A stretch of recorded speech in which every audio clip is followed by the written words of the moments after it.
Confessional storytelling. Honest, calm, direct. A little tired, but sincere. I didn't do it for likes on social media. I didn't do it because I wanted to feel like a hero. Honestly, I handed over that $100 bill because at that moment, I felt just as broken as he looked, and I wanted to see if money could actually fix a bad day. Spoiler alert, it didn't fix mine, but it started a chain of events that I still struggle to believe actually happened. It was a Tuesday in November, raining, that kind of cold, miserable rain that soaks right through your coat. I was standing under the awning of a bakery in downtown Chicago, clutching a rejection letter for a business loan I had spent 6 months preparing for. My startup idea was dead on arrival. I was 32 years old, broke, and feeling entirely useless. That's when I saw him. He wasn't begging. He wasn't shouting at invisible enemies or holding a cardboard sign with a sad story written in Sharpie. He was just sitting on a crate near the alleyway, wearing a coat that was more holes than fabric. He was shivering, but there was something incredibly dignified about his posture. He was watching the rain with a strange intensity, as if he were analyzing the trajectory of every drop. I looked at the last $100 in my wallet. It was my grocery money for the next 2 weeks. But looking at him, I felt a sudden impulsive urge to just get rid of it. I walked over and crouched down. "Here," I said, extending the bill. The man turned slowly. His face was weathered, hidden behind a gray, matted beard, but his eyes were piercingly blue and startlingly clear. He didn't grab the money. He looked at the bill, then looked at me. "Are you sure you can afford this, son?" he asked. His voice was raspy but articulate. No slur, no confusion. "No," I admitted with a bitter laugh, "but I think you need a warm meal more than I need to be reminded that this is all I have left." He studied my face for a long moment, searching for something. Finally, he took the bill with a nod. He didn't say thank you. Instead, he said, "Desperation can either break you or clear your vision. Don't let it break you." I walked away, feeling lighter, but also foolish. I went home, ate instant noodles, and tried to figure out how to tell my wife we might lose the apartment. 3 weeks passed. I had taken a temporary job moving furniture just to keep the lights on.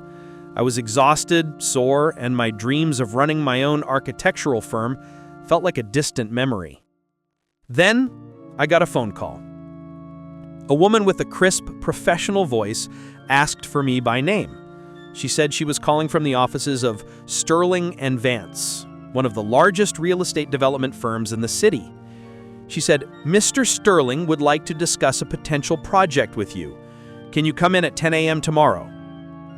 I thought it was a prank. I had never applied to them. They were way out of my league. But you don't say no to Sterling and Vance. The next morning, I put on my only good suit and took the elevator to the 40th floor of a glass skyscraper. The office was intimidating. Marble floors, modern art, and people who looked like they earned more in a minute than I did in the year. I was ushered into the corner office. It was massive, overlooking the entire city skyline. Behind a mahogany desk sat a man reading a file. He was clean-shaven, wearing a bespoke charcoal suit that probably cost $5,000. He looked powerful, healthy, and sharp. He stood up as I entered. "Mark, thank you for coming." I froze. I knew that voice. I stared at him, my brain trying to reconcile the image of the shivering man in the alleyway with this titan of industry. The blue eyes were the same. "It's you," I whispered. Mr. Sterling smiled, a genuine, warm smile. "Please, sit down." "I don't understand," I stammered, sitting on the edge of the leather chair. "Was it a joke? A social experiment for YouTube?" "No," Sterling said, his face turning serious. "It was a penance." He poured 2 glasses of water and began to explain. 10 years ago, his wife had passed away. She had died of a treatable illness because, at the time, they were poor and couldn't afford the specialist she needed. He had built his empire fueled by grief and anger, promising never to be powerless again. But in the process, he realized he had lost his connection to the humanity she loved. So every year, on the anniversary of her death, I leave my wallet, my phone, and my identity in this office. I spend 3 days on the streets. I eat what I can find. I sleep where I can. I do it to remember the cold, to remember that the line between this office and that sidewalk is thinner than people think. He took a sip of water. Usually, people ignore me, or they throw quarters at me to make themselves feel better. But you stopped. You looked me in the eye, and you gave me everything you had, even when you were hurting. He opened the file on his desk. It was my business plan, the one that had been rejected by the bank. "How did you get this?" I asked. "I have resources," he smiled.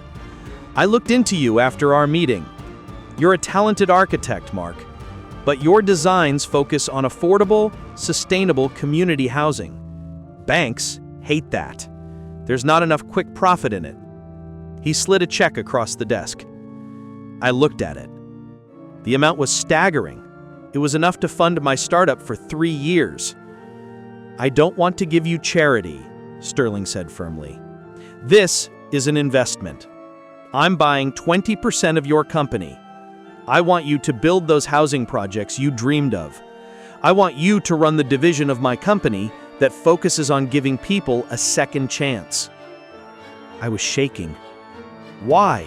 Because of $100? "Because of the character it took to give it," he corrected. "Money is easy to find. Good people are rare. You told me that day that desperation shouldn't break me. I'm betting that success won't spoil you." That meeting was 5 years ago. Today, our firm has built over 1,000 units of high-quality, affordable housing for families getting back on their feet. I still have that $100 bill. Mr. Sterling mailed it back to me in a frame the day we signed the contract. It hangs in my office with a small plaque underneath that reads, "The cost of admission." It reminds me that the most important investments aren't the ones you make in the stock market, but the ones you make in other people. You never know when the person shivering in the rain is holding the keys to your future.